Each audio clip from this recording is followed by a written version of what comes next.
ಈಗ ವಿದ್ಯಾರ್ಥಿಗಳೇ, ಈ ಪ್ರಶ್ನೆ ನಂಬರ್ 67, 89ನೇ ಪ್ರಶ್ನೆ.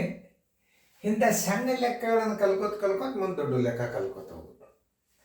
ಇದನ್ನ ಏನು ಕೇಳ್ಯಾನ, ಅದು ಏನು ಮಾಡ್ಯಾನ, ಅದನ್ನು ಸರಿಯಾಗಿ ನಾ ತಿಳಿಸೋದನ್ನ ಲಕ್ಷ್ಯ ಕೊಟ್ಟು ನೋಡ್ರಿ.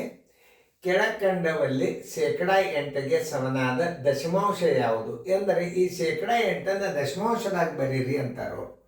ಅವಾಗ ಹೆಂಗೆ ಮಾಡ್ಬೇಕಂದ್ರೆ, ಇದು 8 ಶೇಕಡ = 8 ಇಟ್ಟು ಈ ಶೇಕಡ ಚಿಹ್ನನ ತಳಗ 100 ಇಡಬೇಕು. ಈ 2 0 ಅಂತಂದ್ರೆ 2 ಸ್ಥಾನ ಇಡಬೇಕು. 1 0 ಇಡ್ರಿ, 1 ಸ್ಥಾನಕ್ಕೆ 8 ಅದ. ಉತ್ತರ ಬರೋಬರಿ 0.08. ಉತ್ತರ ಸಂಖ್ಯೆ ಎಲ್ಲದ ಬಿ. ಇಷ್ಟೇ, ಏಕದಮ್ ಸಣ್ಣ ಲೆಕ್ಕ, ಭಾಳ ದೊಡ್ಡ ಏನಲ್ಲಿವು. ಆದರೆ ಇದನ್ನೊಂದು ಸ್ವಲ್ಪ ಎಷ್ಟು ನಮೂನಿ ಪ್ರಶ್ನೆಯನ್ನು ಕೇಳ್ಬೋದು, ಅದನ್ನು ನಾ ತೋರಿಸ್ತೇನೆ ನಿಮಗೆ. ಈ ನೋಡ್ರಿ, 8% ಭಿನ್ನ ರಾಶಿಗೆ ಬರೆದು ಕನಿಷ್ಠ ರೂಪಕ್ಕೆ ತಂದಿರಿ ಅಂತ ಬಂತು ಅಂದ್ರೆ ಅವಾಗ ಹೆಂಗೆ ಮಾಡಬೇಕು? ಭಿನ್ನ ರಾಶಿಯ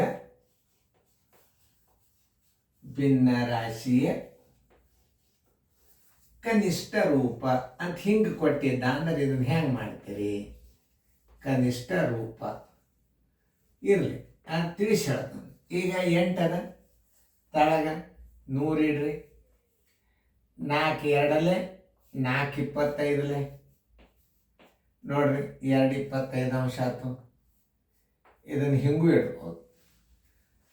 ಆಮೇಲೆ ಇನ್ನೊಂದು ರೀತಿ ಇದನ್ನು ಹಿಂಗೂ ಇಟ್ಟಿರ್ಬೋದು. ಉತ್ತರ ಯಾವುದು? 8% ಬರೋಬ್ಬರಿ 8ನೇ 100 ಇಡ್ಬೋದು. ಆಮೇಲೆ ಇನ್ನೊಂದು ರೀತಿ ಒಳಗೆ ಹೆಂಗೆ ಇಡ್ಬೋದು? 2 25 ಇಡ್ಬೋದು. ತಿಳಿತಲ್ಲ? ಇಷ್ಟ ರೀತಿ ಉತ್ತರ ಇಡ್ಬೋದು. ಆಮೇಲೆ ಇನ್ನೊಂದು ದಶಮಾಂಶ ಇಡ್ಬೋದು. ಇದನ್ನ ನೋಡ್ರಿ, 0.8 ಹಿಂಗೂ ಇದನ್ನ ಹೆಂಗೆ ಇಡ್ಬೋದು ಅನ್ನೋದು ತೋರಿಸಿ. ಹಿಂಗೆ ಇಡ್ಬೋದು, ಹಿಂಗೂ ಇಡ್ಬೋದು. ಹಿಂಗಿದ್ದಾಗ ಕನಿಷ್ಠ ರೂಪಕ್ಕೆ ತೊಗೊಂಡು ಬರ್ರಿ. ಹೆಚ್ಚಿನ ಕೇಳೋದಿಲ್ಲ.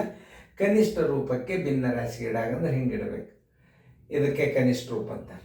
ಭಿನ್ನ ರಾಶಿಗೆ ಪರಿವರ್ತಿಸಿರಿ ಅಂದಾಗ ಹಿಂಗೆ ಮಾಡಬೇಕು. ಈಗ ಮೇನ್ ನಿಮ್ಮ ಪ್ರಶ್ನೆಗೆ ಉತ್ತರ ಏನು? 8% ದಶಮಾಂಶದಲ್ಲಿ ಬಿಡ್ರಿ. 8 ಇಟ್ಟು ತಳಗ 100, 2 0 ಅಂದ್ರೆ 2 ಸ್ಥಾನ ಮಾಡಿ ಇಟ್ಟು ಬಿಡ್ರಿ. ಇದು ಉತ್ತರ ಆಯ್ತು.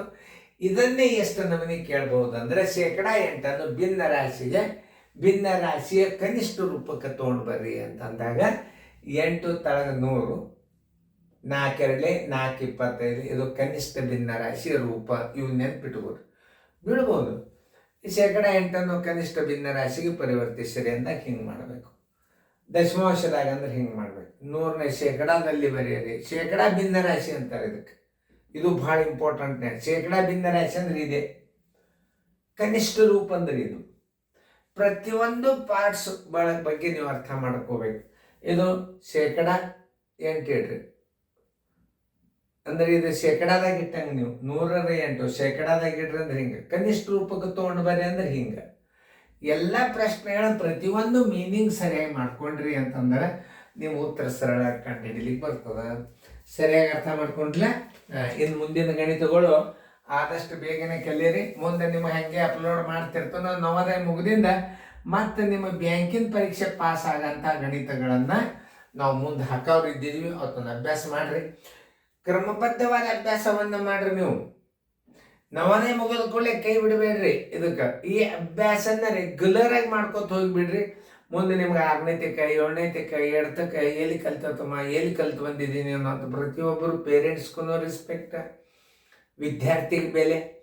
ಅಲ್ಲಿ ಹೇಳಾಗ ನೀ ಪಟ ಮಾಡಿ ತೋರ್ಸ್ಲಿಕ್ಕೆ ಅಂದ್ರೆ ಎಲ್ಲಿ ಕಲ್ತು ಬಂದಿದ್ದೀನಿ ನೀನು. ಹಿಂಗೆ ನಿಮಗೆ ಈ ವಿಡಿಯೋ ನಿಮಗೆ ಪಾಠ ಕಲಿಸ್ತದ. ಅದನ್ನು ಕಲೀರಿ. ಆಮೇಲೆ ಈಗ ನಿಮಗೆ ಇದೇನು ಬಿಡು ನನಗೆ ಬರ್ತದಲ್ಲ, ಪ್ರಾರಂಭದಾಗ ಇದನ್ನು ಕಲಿಯಬೇಕು. ನೀವು ಕಲ್ತಿಂದಿದೆ ಅಂತ ನನಗೆ ಬರ್ತದ. ಯಾವಾಗ ಪೇಪರ್ ರಿವಿಷನ್ದಾಗ ಮಾಡ್ರಿ. ಲೆಕ್ಕ ನಾನು ಬರ್ತದೆ. ಮುಂದಿನ ಗಣಿತ ನೋಡ್ರಿ, ಅದು ಬರ್ತದೆ. ಅದ್ರ ಮುಂದೆ ಅಂದ್ರೆ ಅದನ್ನು ಮಾಡೋದ್ರಿಂದ ಏನಾಗ್ತದ, ಬೇಗನೆ ಪಿಕಪ್ ಆಗಿಬಿಡ್ತೀರಿ ನೀವು. ಬರೋ ಗಣಿತನ ಮಾಡ್ಕೋತ ಕೂಡ್ಬೇಡ್ರಿ. ಬಂದಿದ್ದು ಪರ್ಫೆಕ್ಟ್ ಆದರೆ ಅಂದ್ರೆ ಆ ಗಣಿತ ಬಂತ ನಾನು ಬರ್ತದೆ ನಡಿ ಹಿಂಗೆ ಸರ್ಚ್ ಮತ್ತು ಮುಂದಿನ ಗಣಿತ ಹೋಗೋದ್ರಿಂದ ಒಂದು ಪ್ರಶ್ನೆ ಪತ್ರಿಕೆದಾಗ ನಿಮ್ಮ ಭಾಳ ಆದರೆ ಒಂದು ಮೊದಲ 25ಕ್ಕೆ 25 ಮಾಡಬೇಕಾಗ್ತದೆ. ಮುಂದೆ ಎರಡನೇ ಪೇಪರ್ಗೆ ಬಂದ್ರಿ ಅಂದ್ರೆ 1-2 ಗಣಿತ ಕಡಿಮೆ ಆಗ್ತವೆ. ಯಾಕೆ ಮೊದಲಿನ ಅನುಕ್ರ ನಂಬರ್ದಾಗ ಕಲ್ತಿರ್ತೀರಿ. 15 ಅನುಕ್ರ ನಂಬರ್ಗಳನ್ನು ನೀವು ಏನಾದರೂ ಅಭ್ಯಾಸ ಮಾಡಿದ್ರಿ ಇದೊಂದು ಪಟ್ ನೀವೇ ಬಿಡಿಸ್ತೀರಿ. ಅದಕ್ಕೆ ಈಗ ನವೋದಯ ಪೇಪರ್ ಸಮೀಪ ತೊಗೊಳೋಣ, ಬೇಗನೆ ತೊಗೊಳೋಣ ಅಂತ ಕ್ವಶನ್ ಪೇಪರ್ ಮೊದಲು ಬಿಡಿಸಿ ಹಾಕ್ರಿ ಸರ್ ಅಂತಂದ್ರೆ ನಿಮ್ಮದು ಪ್ಲೇ ಲಿಸ್ಟ್ದೊಳಗೆ ಹೋದ್ರಿ ಅಂತಂದ್ರೆ ಇಸ್ವಿ ಹಾಕಿದ ಪೇಪರ್ ಸಿಗ್ತಾವ. ಪರ್ಟಿಕ್ಯುಲರ್ ಬಿಡಿಸ್ರಿ, ಮೊಬೈಲನ್ನು ಅಡ್ಡಿಡಿರಿ, ಶಾರ್ಟ್ ಕ್ವಶನ್ಗಳು ನಿಮಗೆ ಬಂದ್ಬಿಡ್ತಾವೆ. ಅಂದ್ರೆ ಅರ್ಥ ಆಗ್ತದೆ. ಪೂರ್ತಿ ಪ್ರಶ್ನೆ ಬರ್ದಿರಂಗಿಲ್ಲ, ಯಾಕಂದ್ರೆ ಡಿಸ್ಕ್ರಿಪ್ಷನ್ ಬಾಕ್ಸ್ದಲ್ಲಿ ಶಬ್ದಗಳು ಹೆಚ್ಚು ಕೊಡೋದಿಲ್ಲ. ಕಟ್ ಮಾಡಿ ಅರ್ಥ ಆಗಂಗೆ ಪ್ರಶ್ನೆಗಳನ್ನು ಬರ್ದನು. ವಿಡಿಯೋದೊಳಗೆ ಕ್ಲಿಯರಾಗಿ ಪ್ರಶ್ನೆ ಬರ್ದಿರ್ತದೆ, ತೆಗೆದು ನೋಡಿ ಬಿಡಿಸ್ರಿ. ಚೆನ್ನಾಗಿ ಫೇರ್ದಾಗ ಬರ್ಕೋರಿ. ಮುಂದಿನ ಗಣಿತ ಮಾಡಿರಿ, ಚೆನ್ನಾಗಿ ನೋಟ್ಬುಕ್ದಾಗ ಬರ್ಕೊಂಡು ಲಕ್ಷ ನೋಡ್ರಿ.